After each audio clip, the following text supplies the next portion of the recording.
ពេលដែលយើងមកដល់ផែនោះខាង resort គឺបានយកទូកដើម្បីមកទទួលយើងឆ្លងទៅកាន់កោះស្ដេច resort ដោយការធ្វើដំណើរនេះយើងឆ្លងត្រឹមតែរយៈពេល10នាទីអីទេគឺយើងនឹងទៅដល់កោះស្ដេចហើយការឆ្លងនេះគឺគេចូលតាមកោះអភិជន resort ហើយនៅពេលដែលយើងទៅដល់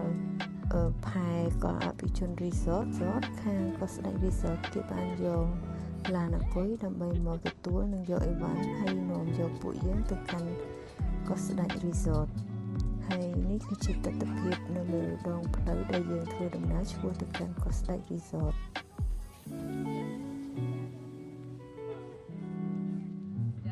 ការធ្វើដំណើរទៅកាន់កោះស្ដេច resort នេះយើងចំណាយពេលត្រឹមតែ4ទៅ5នាទីទេយើងនឹងទៅដល់កោះស្ដេច resort ដោយសារតែទីតាំងស្ថិតនៅក្បែរគ្នាហើយនេះជាបន្ទប់ដែលយើងស្នាក់នៅគឺយើងយក Grab ពី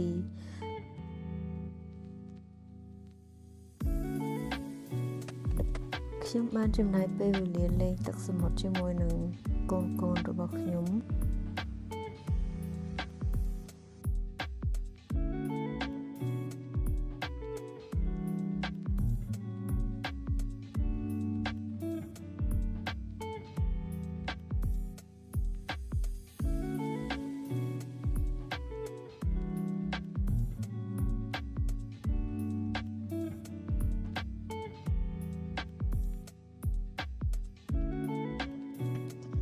បន្ទាប់ពីលេងទឹកមកខ្ញុំនិងគ្រួសារបានជួលកង់អគុយដើម្បីជិះមើលលេងនៅក្នុងភូមិនៅក្នុងកោះស្ដេចនេះ